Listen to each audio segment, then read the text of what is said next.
So this is our big compost pile. It's 3 pallets, just 3 pallets screwed together. I have put a hardware cloth in here. This is called a hardware cloth. You get it in Home Depot.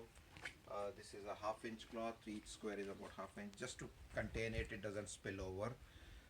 This is our all the compostable matter, all the yard waste, kitchen waste which we add, and I'm gonna show you how I add some of the kitchen waste. So this is about a few days of kitchen waste from our yard.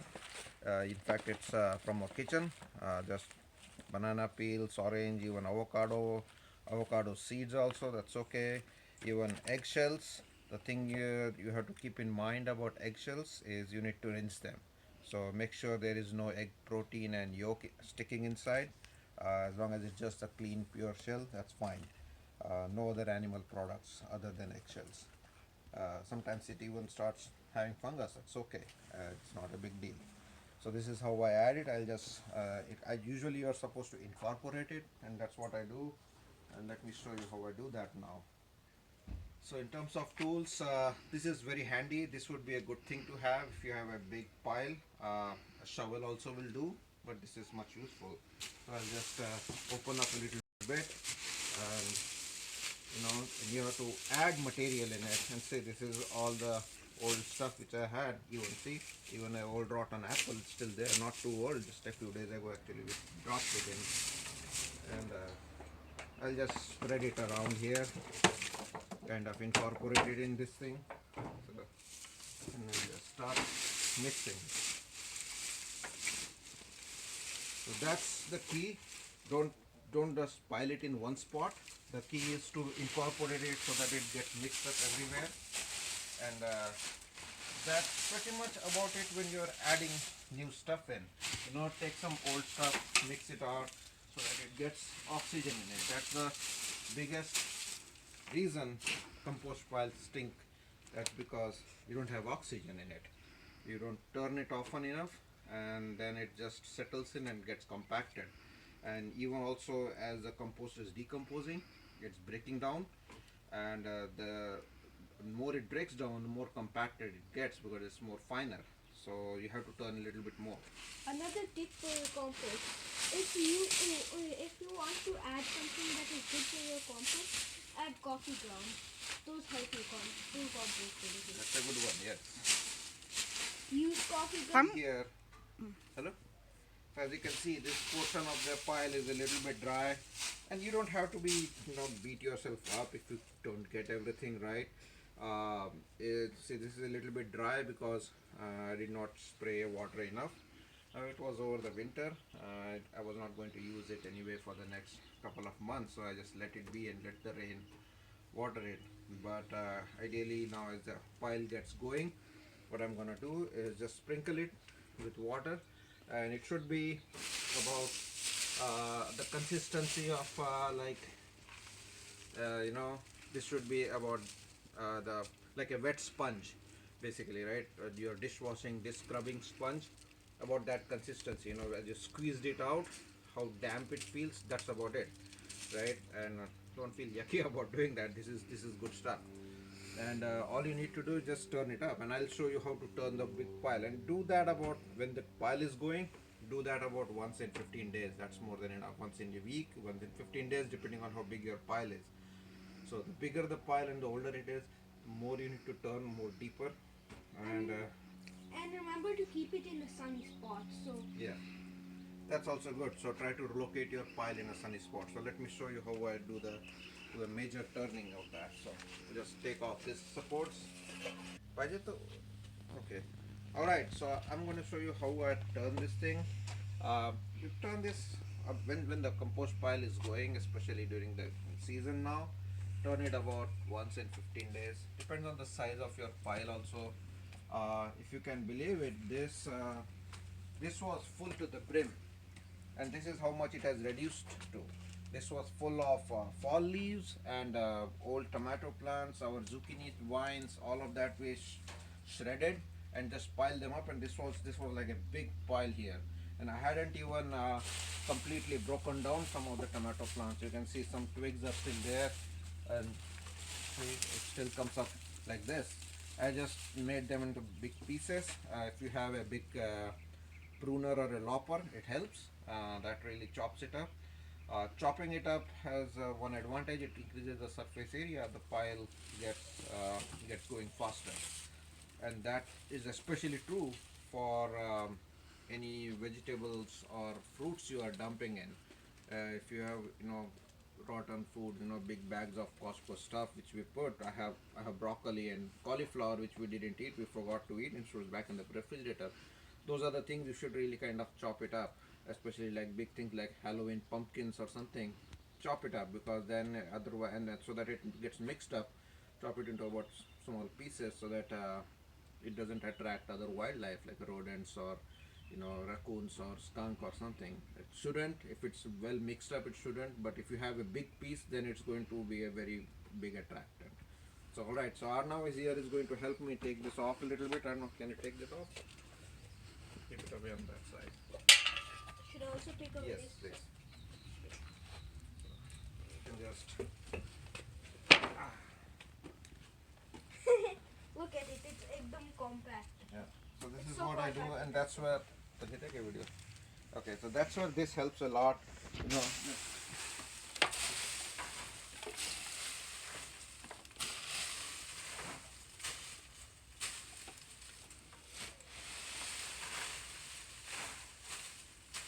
see, some of it didn't get water, didn't get to. This is old lawn clippings still sitting there, and they're almost dry now. They were green, so let's show them.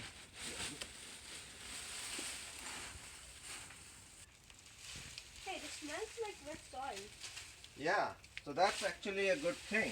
So that's what, if you can see it, you can't really smell it on the video, but this is what a good pile should look like. It doesn't stink at all. There's no smell. In fact, the smell is kind of like Lemony the, wet soil. well, yeah, and then it's like after the first rain, how that soil smells, a very earthy smell. And it's happening, the composting still going on. So look at this, it's nice and dark, there's a light, big pieces in there, and can you get stuck here, because I didn't chop up the pieces. And don't worry, there will be bugs in here, you can see it, there are some bugs, and that's what they break down. So you will see there, see? Like This. white flies are okay. Yeah, White flies shouldn't happen too many times. But white flies are perfect. Yeah. They're part of the composting You will see process. pill bugs, you will see earthworms. When the pile is going and hot, bugs will run away. They won't be in the hot section of the pile, but on the outskirts, they will keep on eating and breaking down. Right? There are bugs eating other bugs, right? That's a cycle of life. Right? So there are some bugs, they literally live in this pile. And these are what actually help break down the compost. Hey, Baba, how about we try using the compost thermometer to see how warm it is? Good idea. So this is an instrument I use. This is a very good tool. You can buy it commercially. It's called a compost thermometer. It's by a company called Rio Temp. I think you get something between $25 or $30. Don't have to have it. In fact, you can sometimes just feel the pile is warm enough. Just hover your hand over it, and if you can feel it warm enough. But it's not hot right now. In fact, it's not. So ideally, if you look at it, composting starts happening between somewhere between 80 and 140. So 140 is really hot. It's like a hot pile. So when the composting is happening extremely actively, typically sometime late spring or so, something will start happening. Or if you have been very diligent about it, it will happen. So, but this is good. Right now, let me just. Stick it in? Yeah, stick it in. Stick it in. So it's probably not going to advance much. You might know if it's cooking if it has steam coming out of the compost itself. Sometimes you can see that. In fact, when in the summer, when the pile is really nice and good, you can actually even see vapor coming out, rising out of it. Yeah, the steam won't smell like anything either, but This is yeah, not after going the to advance steam goes much. away, Let me- it means your compost is complete. Then you can sift it.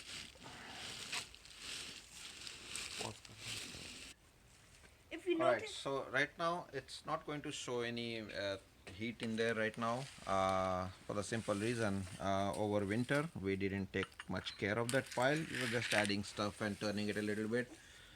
We also didn't add any water. We didn't spray it with water. We were hoping it would rain and just manage it. It's an open to the sky pile. But apparently this winter we didn't have much rain. Even in January, February, we were out on vacation. And if that happens, that's fine. You don't have to beat yourself over about it. It will get going very soon. So once you turn it, you start moistening it. Just spray it down with a hose in once in a week. That should be good enough. And main thing is turn it and keep it moist. That's it, and that should start getting it working. And if you're All right, very can diligent about it, it will start steaming in the winter too. yeah, yeah, keep this away. Thank you. Once it's ready, it's ready to be sifted. We'll show you in our next Let me video. turn this, complete the turning in this thing.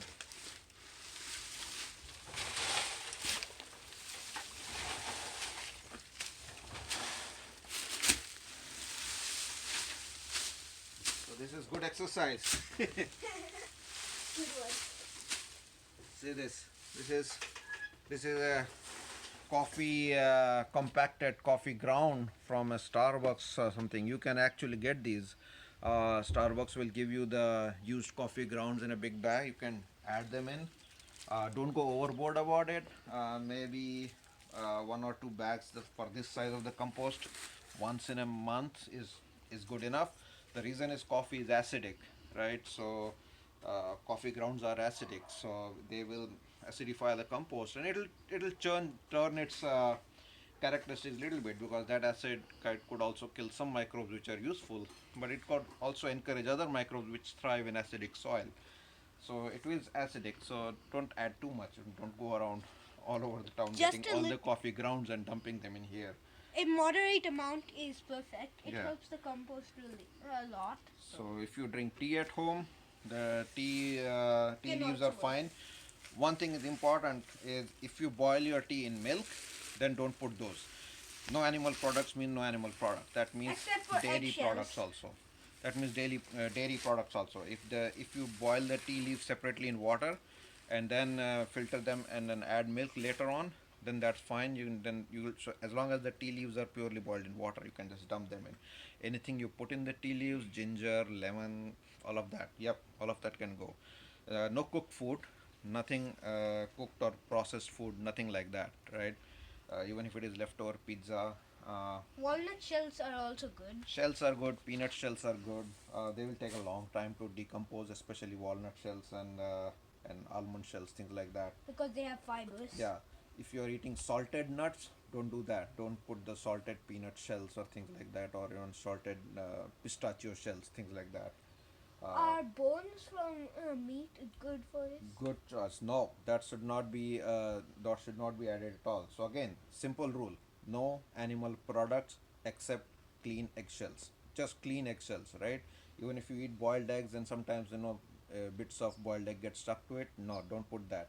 The reason is, uh, cooked food, and especially animal matter, does not decompose easily, and it will decompose in an anaerobic fashion that will stink. And And the other especially thing is, it will attract wildlife. It will, stinking animal products, animal matter, it attracts raccoons and possums and skunk, and you don't want rats. that. Especially rats. We made All right, so sometimes inorganic stuff also ends up in the pile. This is like one of some kind of a strap you tie to trees and shrubs. Must have ended up here because I was shredding those shrubs. Definitely avoid doing this. This will never break down. It's not going to harm your bugs or anything, but because this is again a garden product as such, for use in the garden, but there are other things which will harm bugs, right? So even like milk can tops or things like that, if they end up here, especially like ant poison pellets, things like that.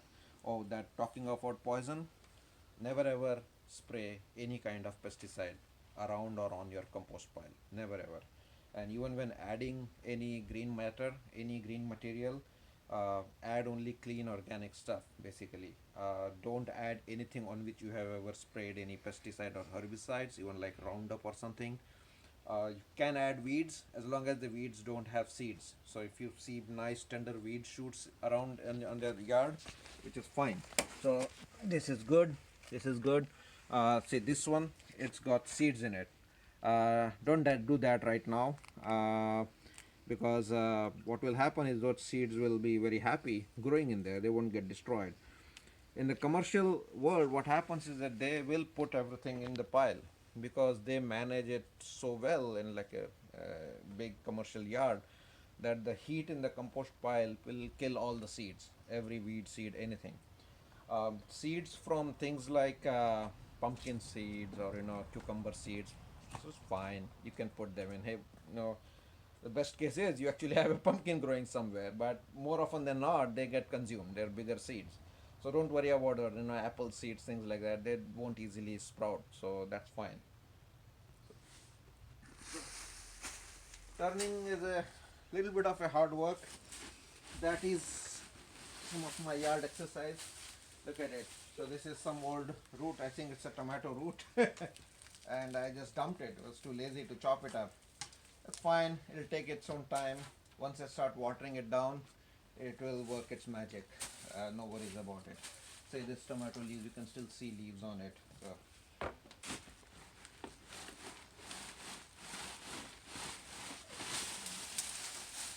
So as you can see, the pile hasn't been wet. That just proves that we didn't have enough rain. Otherwise, all the rain should have seeped down all the way. But that didn't happen. And that's what it was pouring yesterday. So if you do this regularly, and if you relatively regularly, if you are turning it when you are incorporating stuff, this shouldn't be as hard. This is just because it's after the season. I'm just starting it up, and this will be very easy in the next few weeks once I turn it, and once you have it in a regular routine, it'll all work out. So, good luck. Right, so my wife Suvarna is also doing it. She also does it fairly regularly. As you can see, it is not at all heavy or anything because it's just very fluffy matter. But you have to just dig it in, right? You have to reach in and dig out and find out all the old matter and bring it up and essentially turn it around, right? It's good if you can have two piles. So in a good commercial operation or really a good solid operation, what you will have is 2 to 3 piles, so you can just move from one to the other. Yeah, two piles like this and this. Yeah. So this is another composting box I had a long time ago. This was one of my first ones. Now this cannot keep up because I have a lot more matter from this yard. This is from my old house, but I still use it. And this pile, it has been going and it's all dormant now, so it's all done. There's still some big twigs you will find, so you don't need to sift through, but I can show you now how I'm going to take out. So in fact, this compost pile, see here is an avocado tree actually going. Yeah. It's a small avocado seed cluster. Avoid putting these in. We do put it sometimes, but what happens is that especially if you have eaten it with salt and pepper and all the sorts of good stuff during the summer, it's not so good because especially people who like put butter or things like that. I don't know how it ended up. Maybe some guests must have dumped it in, but I generally avoid putting in that. And that's let me show you how I'm going to sift this through and get some good compost out of it. So.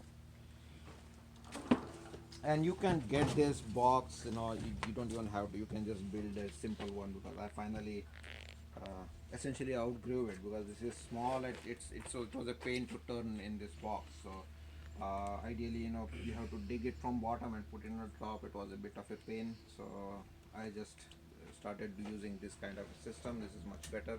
Just a big open pile. It gives better ventilation also. All right. Move it. Let's move these. So this is a compost sifter I built. I still use it. It's pretty simple. Just 4 planks with quarter-inch hardware cloth in it. So you need a smaller cloth so that it can filter out all the larger bits and pieces. And all I do is just keep it in on here and open my pile.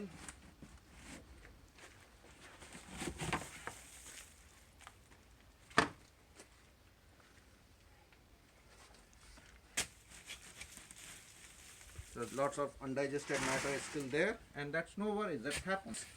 That's how it's happening. But you see, There are all lots those of bug colonies. bits and black pieces. That's awesome, black gold. You mean oil? Stick it in here. And now the good part. See, there's earthworms in here also.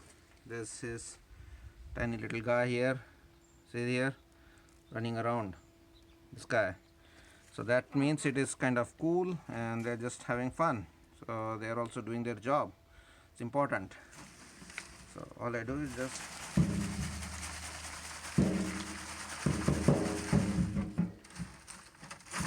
move it around a little bit. All the good bits will fall down through.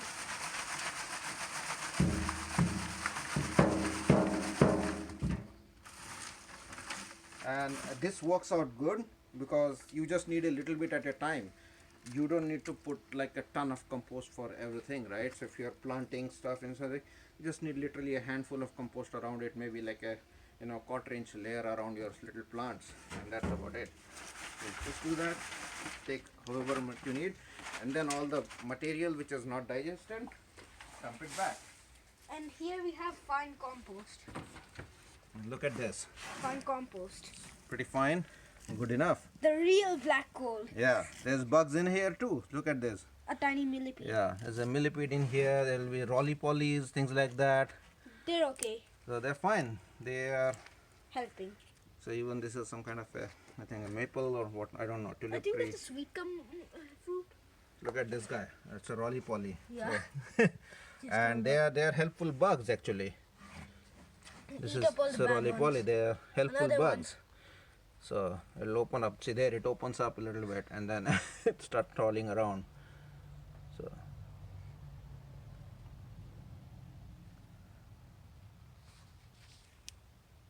look at that guy. Look at that guy Another going. one. Flip him over. He's good. Nope, it'll roll up. So anyway, so that's compost. So before I made that sifter, a large sifter, I just used to use this, and you might be familiar with this. This is a tray you get in many garden centers. You go to Home Depot, Green Acres. If you buy a number of pots, you probably get it with that. And I used to use this, and that works out pretty well too. So only thing, it's plastic, so it probably won't last many seasons, maybe one or two. It will break down, and but it does the job. That's what it is. You don't have to go and build something fancy. The holes are pretty large, so it doesn't. Yeah, the holes are a little bit large, and you They can don't always do that good of a yeah. job, but they do a good job. Right, and so you can always add in hardware cloth It's in a it. dancing. So yeah, there's earthworm some was dancing. earthworms which made it through. They're dancing. So Did you see that? It was like you. they're not really dancing, they're not happy because they kind of get injured, right, when just falling through the mesh. But that's it. So this little guy is there, and that's good. This is good stuff. You can directly put it in your plantings.